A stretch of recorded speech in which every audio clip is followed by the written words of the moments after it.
নিজক ভাল নাপালে আনক ভাল পাব নোৱাৰি। কথাষাৰ সঁচা, কিন্তু বাস্তৱ জীৱনত ইমান সহজ নহয়। বহু সময়ত তেনেকুৱা হয় যেতিয়া মানুহে নিজতকৈ বেছি সফল, সুন্দৰ বুলি আনক ভাবিবলৈ আৰম্ভ কৰে।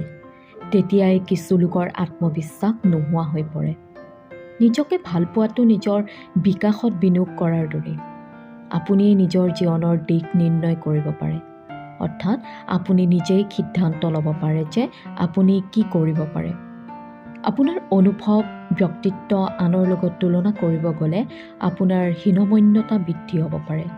আপুনি নিজে কি হয় সেইজন হওক আৰু নিজকে ভাল পাবলৈ শিকক। নিজক ভাল পোৱা মানুহ স্বাৰ্থপৰ নহয়।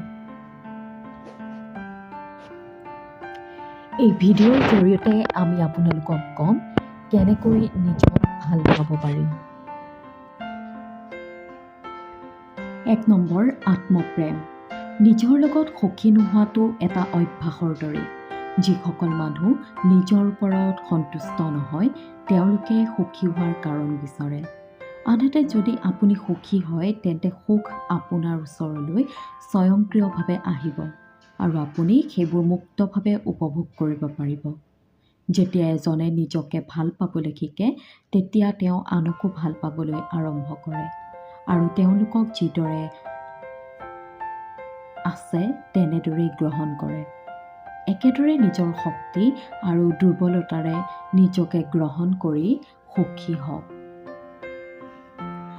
২ নম্বৰ, নিজকে মূল্য দিয়ক।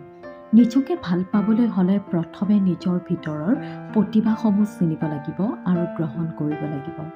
সেইবোৰক সন্মান কৰিব লাগিব। কাৰণ সকলোৰে ভিতৰত এনে বহুতো গুণ আছে যিয়ে সকলোকে আনৰ পৰা পৃথক কৰি তোলে। আপুনি কোন হয় আৰু কি কৰিব পাৰে তাৰ শলাগ লওক। নিজৰ অতীতক গ্ৰহণ কৰি নিজৰ আত্মবিশ্বাসৰ ওপৰত কাম কৰক, যিয়ে আপোনাক আগুৱাই যাবলৈ প্ৰেৰণা দিব।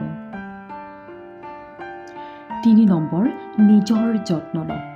আপুনি তেতিয়াহে নিজকে ভাল পাবলৈ সক্ষম হ'ব যেতিয়া আপুনি নিজৰ যত্ন সঠিকভাৱে ল'ব পাৰিব। যেনে পৰ্যাপ্ত পৰিমাণে টোপনি অহা, স্বাস্থ্যসন্মত খাদ্য খোৱা, ওচৰ চুবুৰীয়া মানুহক লগ পোৱা আৰু লগৰ সমনীয়াৰ লগত হাঁহি ধেমালি কৰা।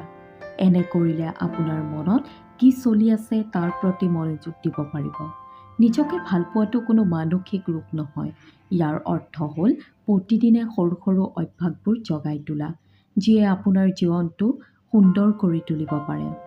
জীৱনত বহু কথা আহিব আৰু যাব, কিন্তু এবাৰ নিজকে ভাল পালে সেয়া চিৰদিন আপোনাৰ লগত থাকিব। ৪ নম্বৰ, নিজৰ বাবে সময় উলিয়াওক।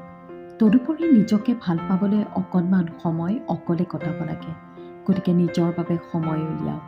সেই সময়ছোৱাত আপুনি নিজৰ পচন্দৰ চিনেমা চাব পাৰে। যিবোৰ ঠাই আপুনি বহুত ভাল পায় সেইবোৰলৈও যাব পাৰে। আপুনি যদি কিতাপ পঢ়ি ভাল পায়, কিতাপ পঢ়িব পাৰে। গান শুনিব পাৰে। যদি আপুনি বজাৰ কৰি ভাল পায়, তেন্তে আপুনি আপোনাৰ পচন্দৰ বস্তু কিনিব পাৰে। এই সকলোবোৰ কথাই আপোনাক নিজকে ভাল পোৱাত সহায় কৰিব আৰু লগতে আপোনাক ভাল অনুভৱ